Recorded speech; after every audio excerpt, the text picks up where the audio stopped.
Hey everyone, आप सभी का स्वागत है हमारे यूट्यूब चैनल में। तो हमने हाल ही में अपने इस चैनल पे एक बहुत ही नई और अमेजिंग सीरीज को एक्सप्लेन किया है, वो भी एक लॉन्ग वीडियो में, जिसकी कहानी काफी ज्यादा इंटरटेनिंग है। एक्शन, एडवेंचर, फैंटेसी और इवन की साइंस फिक्शन का भी उस पे तड़का लगा है। एंड आई होप कि आपको इसकी कहानी भी काफी ज्यादा इंटरटेनिंग लगेगी, जिसका लिंक मैंने डिस्क्रिप्शन के साथ साथ कमेंट में भी पिन कर दिया है। तो अब आगे बढ़ते हैं सीधा वीडियो की तरफ। जहाँ तो इसके लास्ट एपिसोड में हमने देखा था कि किस तरह से फेंग हाओ के पूरी फैमिली को वो हू फैमिली का एल्डर और यांग फैमिली का जो एल्डर होता है वो मिल करके उन पे अटैक करते हैं। यहाँ पे अपनी फैमिली वालों को बचाने के लिए फेंग हाओ अपने मेंशन पहुँचता है, जहाँ पे इन दोनों ग्रुप्स के बीच एक भीषण फाइट होती है।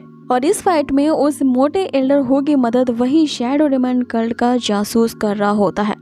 एल्डर हू जो होता है उस जासूस द्वारा मिली गई पावर का यूज करके जैसे वो जियाना पे अटैक करता है, जियाना को बचाने के लिए जो फेंग हाओ होता है वो बीच में आ जाता है, जिसके कारण एल्डर हू की जो शॉट होती है वो फेंग के बॉडी में जा घुसती है और वो बहुत ही ज्यादा इंजर्ड हो जाता है। अब यहीं से एपिसोड की शुरुआत होती है, जहां हम देखते हैं कि इस सीरीज में एक और नए कैरेक्टर की एंट्री हुई है। ये जो नया बंदा है ये जियाना ही की फैमिली का एक गार्ड है, क्योंकि यहाँ पे जियाना को प्रोटेक्ट करने के लिए आया है। दूसरी तरफ जियाना का यहाँ बुरा हाल होता है फेंग हाओ को इस कंडीशन में देखकर। अब वो जो गार्ड होता है वो जियाना पे ही भड़कने लगता है, ये कहते हुए कि आप एक बहुत बड़ी फैमिली से बिलोंग करती है और इतनी बड़ी फैमिली के प्रिंसेस होने के नाते आप इस तरह के मामूली बंदे के लिए यहाँ पे रुकी हुई हैं। और वैसे भी यहाँ इन दोनों फैमिलीज के बीच जो ये झगड़ा चल रहा है इससे हमारा कोई लेना देना नहीं।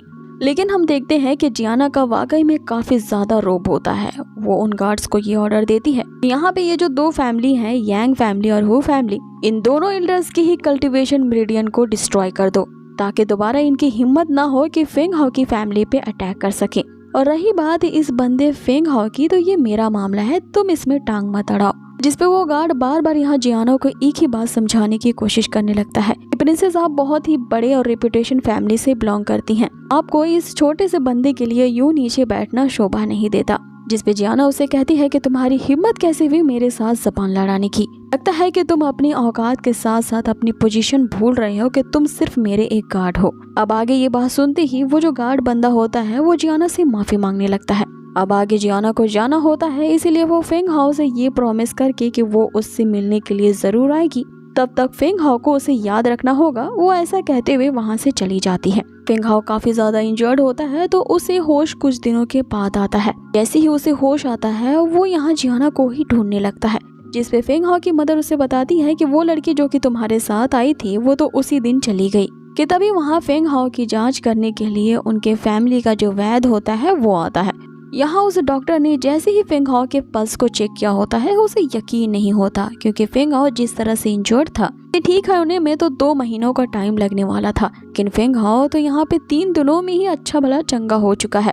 जिसे फेंग हाओ से कहता है कि ये होना ही था, क्योंकि वो एक्चुअल में एक गाइड हीलर है। अब ये गाइड हीलर एक तरह की लेवल होती है, जिसके पास वो फार्माकोपिया वाली बुक है वो ही गाइड हीलर बन सकता है। अब ये सुन के कि फेंग हाओ उनका एक गाइड हीलर है, वो दोनों काफी खुश हो जाते हैं। सबसे ज्यादा खुशी तो उस डॉक्टर को हो रही थी।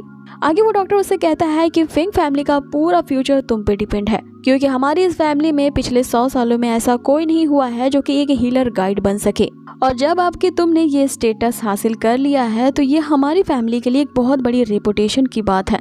अब आगे यहाँ फेंग हाओ की मदर उससे कहती है कि ये तो बहुत ही बड़ी खुशी की बात है, तुम्हारे फादर को इसके बारे में पता चलेगा तो वो काफी ज्यादा खुश होंगे। इस पर फेंग हाओ को याद आता है कि उसने तो उस वैली से अपने फादर की जान बचाने के लिए वो अपने साथ मिस्टीरियस इक्लिजर्स को लाया है। इसका यूज करके वो अभी ही जा रहा है अपने फादर को ट्रीट करने के लिए।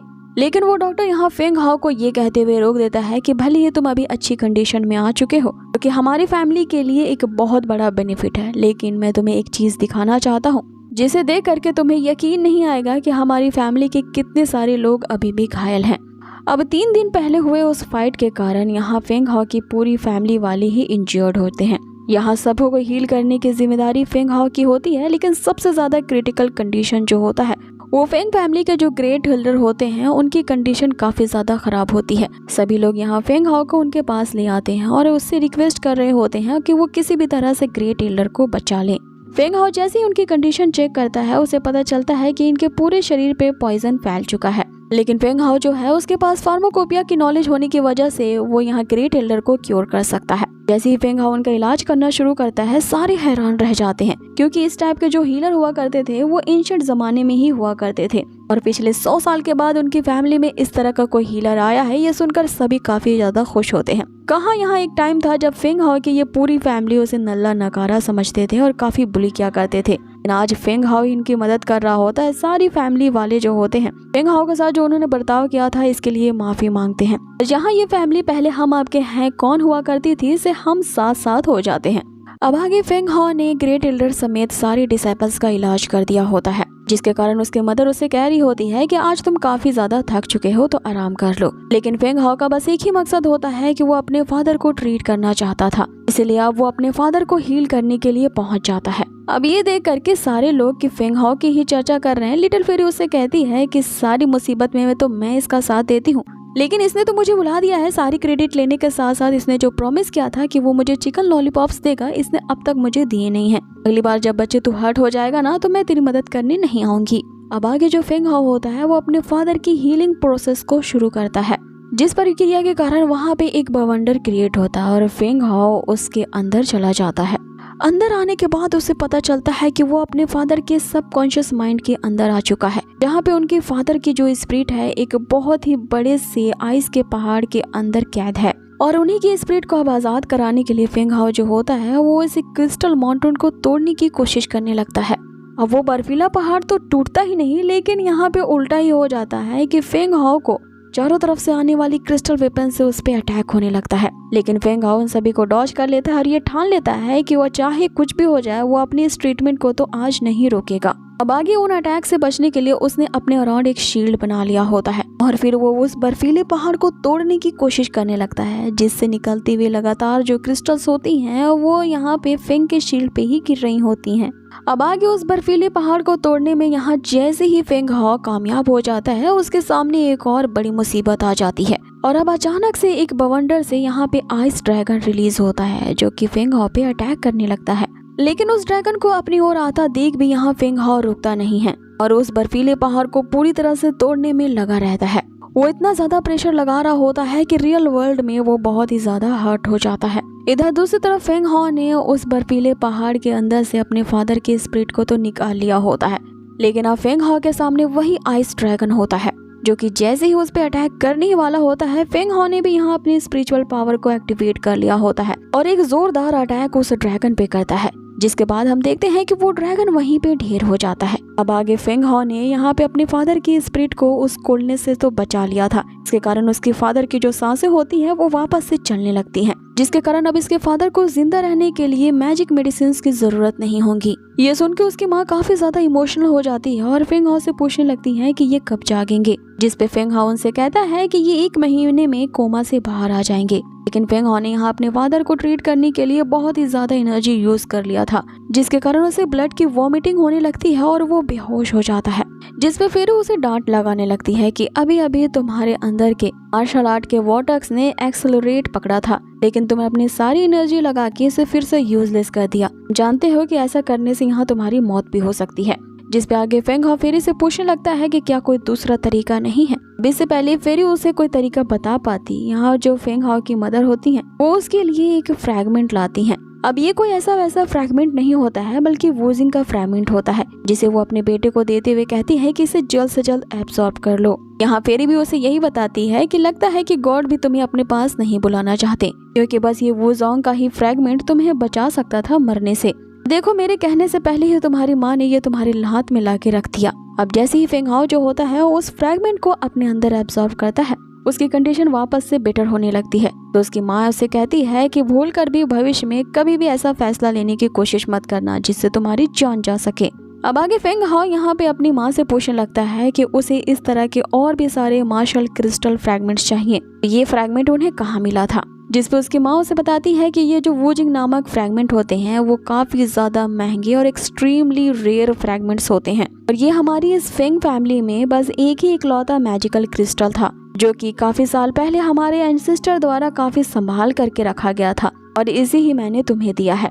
लेकिन मैं जानती हूँ कि इस तरह के फ्रैगमेंट्स कहाँ पाए जाते हैं, तुम्हें ये कहाँ मिलेंगे, इसकी खबर तुम्हें इबारिकी कॉन्ग हाउस में मिलेंगी।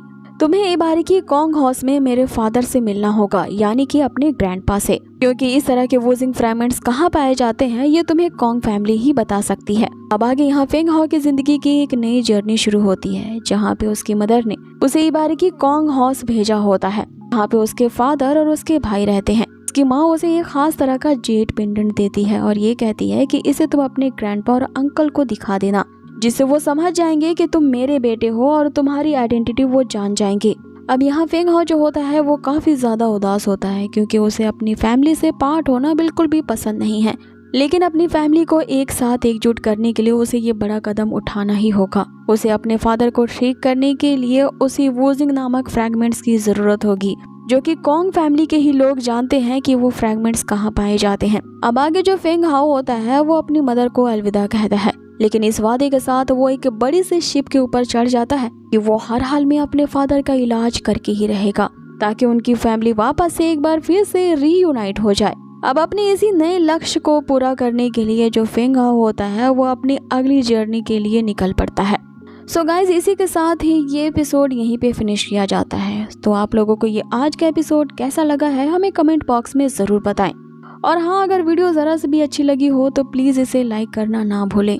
इस तरह के कई और सारे वीडियोस और कंटेंट आपको हमारे इस चैनल पर रेगुलर बेसिस पे देखने को मिलेंगी। तो आप अगर इस तरह के एंटरटेनमेंट के शौकीन हो तो प्लीज़ हमारे इस चैनल को सब्सक्राइब कर दो।